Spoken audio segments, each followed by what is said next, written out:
Ah! Hey everybody, welcome to the ReCoop. I'm Cooper Daniels and I'm a guy that knows a little about a lot. And today, I'm talking about Digibyte. That's right, folks. I'm talking about Digibyte decentralization, and I've got an announcement to make. So it's a lot, folks. Let's get into it. First off, I know what you're thinking. You're thinking, what? This video is not about Algorand? I thought Cooper ditched Digibyte. Now look, folks, I'm humble, but I'm not that humble. You know what I mean? 10 months ago, the ReCoop started, right? I did a couple of videos on it was green hydrogen and biofuels, right? Renewable energy. And then I talked about Digibyte. Why did I talk about Digibyte? Well, because of, Bitcoin, really. The reason why I got into cryptocurrency at all was because of Bitcoin decentralization. That's why. And then I looked at Bitcoin, and then I looked at Litecoin, and I looked at Digibyte. Because look, Bitcoin came around in 2009. Litecoin is very similar to Bitcoin. It came around in 2011. Litecoin is essentially Bitcoin except for a lighter version. You guys get it? There's a 21 million hard cap of Bitcoin. There's an 84 million hard cap of Litecoin. And then in 2014, Digibyte came around, and there's 21 billion Digibyte. Now that was for many reasons. One of them making it so the price would stay low, on a lower end, so people are more willing to move it and actually use it. Okay, well that's just surface stuff. I think now more than ever, people are waking up to the power of decentralization. The main thing about decentralization that got me here is that no single entity can turn it off, right? You can't turn off Bitcoin. And Bitcoin is unique in the sense that it has the network effects. It has so much money in Bitcoin. And Litecoin, to a smaller degree, there's also a lot of people in Litecoin and yada yada. Litecoin also has an upgrade that they're finishing. There's going to be privacy, fungibility. I mean, there's obviously one Litecoin should equal one Litecoin already, but you guys know the game, right? You got Mr. Wonderful talking about you can't have this type of Bitcoin.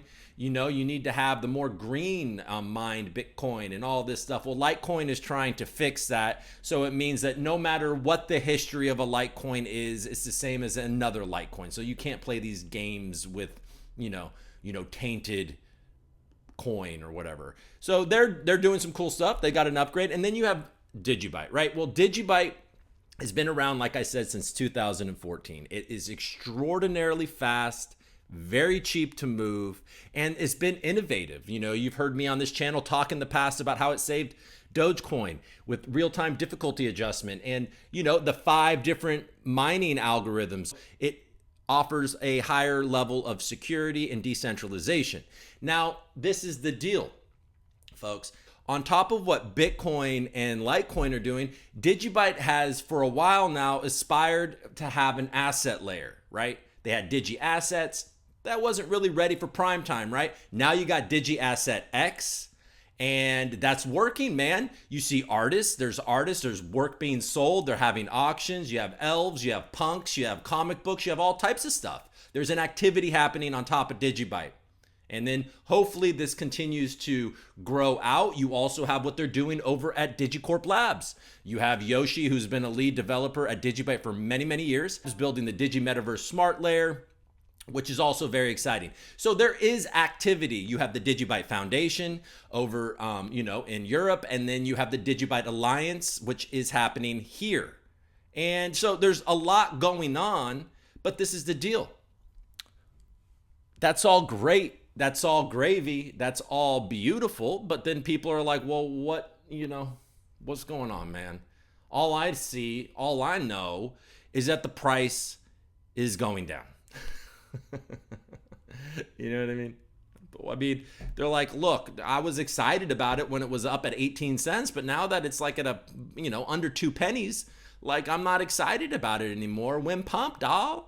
When moon, you know what I'm saying? Like, where are we going? What's going down? Like, I came here for the cash, bro, not the cause. You know what I'm saying? And look, I've been guilty on this channel of even, participating in that, because when I was early on in my channel, what do you do? What does every YouTuber do, right?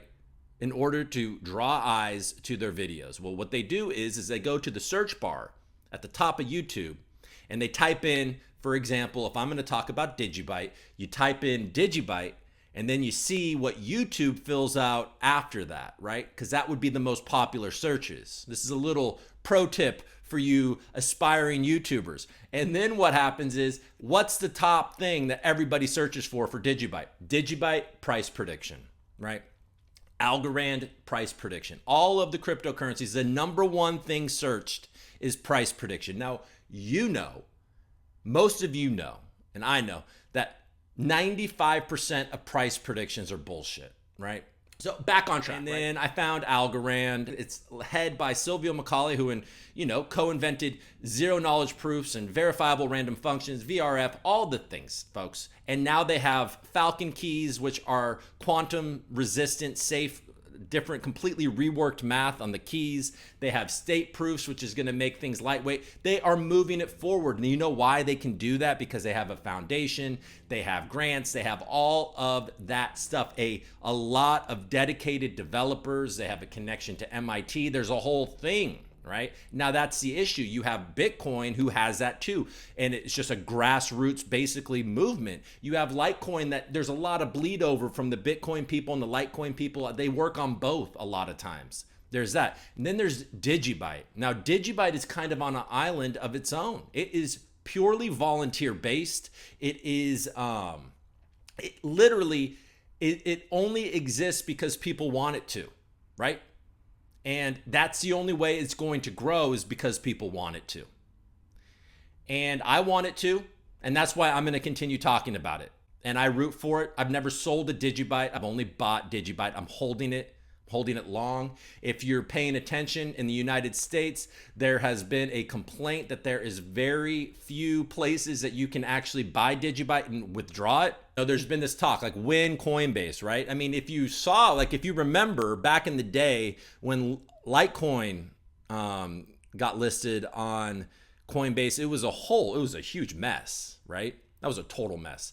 And, Charlie Lee was worked at Coinbase. I don't know. There was something weird that happened there, but I don't really know the details. The point is that in the Digibyte community, people will be like, when Coinbase? Why the hell not? It doesn't even matter anymore. Use crypto.com.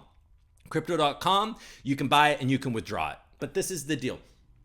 Look, at this point, I mean, is it going to go away? It's the longest UTXO blockchain in existence. It's been around since 2014. I don't think so. I don't think it's going anywhere. It's not going to die. We need decentralized money. And Digibyte has network effects. It's around the world. People are running nodes around the world. Nobody can shut it down. Okay? A lot of people, I know, they're dinosaurs, and everybody wants to see, everybody likes the gains. I like the gains. I like the really cool use cases of like the things that I see over, just my scope and over an Algorand where they're, tokenizing real estate and music copyrights and all of the different ways, the lending protocols and all of the DeFi, all the cool shit that they're doing over there and everywhere. And DeFi is awesome, but there is a completely different thing, and that is Digibyte, Litecoin, and Bitcoin. You understand? All right. I don't own any Litecoin, but with this upgrade, I'm kind of tempted. What do you guys think? I'd like to actually know, what do you guys think about owning Litecoin? What, at $100? So I said I have an announcement to make. Okay. So look, I got derailed from what I said. So, it was green energy, it was Digibyte, it was Algorand, and then Rudy and DigiCorp Labs asked me if I would like to host the DigiMetaverse Show, right? And I did. And, I learned a lot about DigiCorp Labs. I'm very excited about, the self-sovereign identity, owning your own data, the security, like Digi ID, the secure login, all of the things, password managers, all of the cool tools that Digibyte has focused on, and now DigiCorp Labs is trying to take to the corporate world and giving people the tools to safely participate in the future of technology, right? All a mission that I can stand behind. I still stand behind, but I am announcing today, and I made this decision weeks ago, but it hasn't been announced, and it's time. It's time to announce it, that I'm stepping down as the host of the DigiMetaverse Show. All right? I'm stepping down because, look, folks, I'm coming up, like I said, on a year of doing the ReCoop. And I want to focus here, man. I want to grow this out. I want to grow. I want to talk, more than just about one coin on the ReCoop. I have a plan for a weekly show that's not going to be about one particular cryptocurrency. It's not going to just be Algorand or Digibyte. I am going to be opening this up to hopefully a wider audience. I have plans. I have big plans, in fact. But that's what it is. And look, I appreciate it. I'm grateful to DigiCorp Labs for the opportunity. And I had a lot of fun, especially collaborating with Digibyte SoCal, Mike. He was fantastic to work with. That is a disappointment that I'll no longer be working with Mike.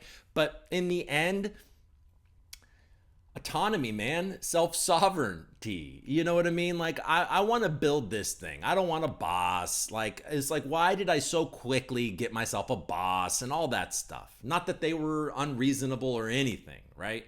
But so if you were wondering why did the ReCoop stop talking about Digibyte, well, it was because the DigiMetaverse Show wanted that kind of content to be exclusive to that show. But now I'm, back to just being me, the ReCoop, talking about what I want to and when I want to, and I have plans for that. All right. So that's that. Thank you to everybody. Thank you to all of, my Digibyte subscribers that have stuck with me, even though I haven't been talking a lot about Digibyte.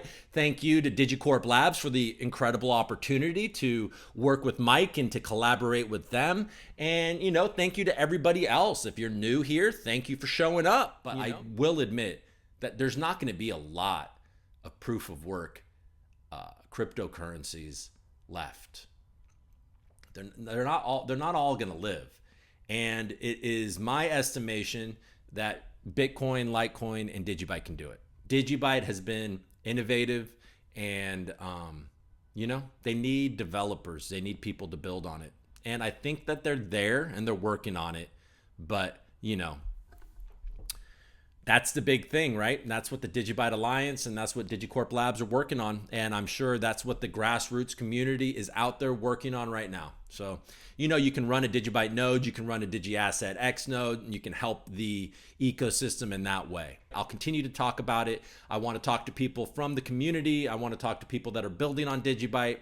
It's not going away from the ReCoop, and I am also, but with a major focus over here on the ReCoop, is to widen the scope, to talk about, have episodes, have shows, have a weekly show that isn't just about one particular coin or one particular community. I've got an idea for it, and I'll announce it soon. All right, everybody. Hey, look, thank you for listening. If you like this video, hit the like button, subscribe, and yeah, all right, do your homework.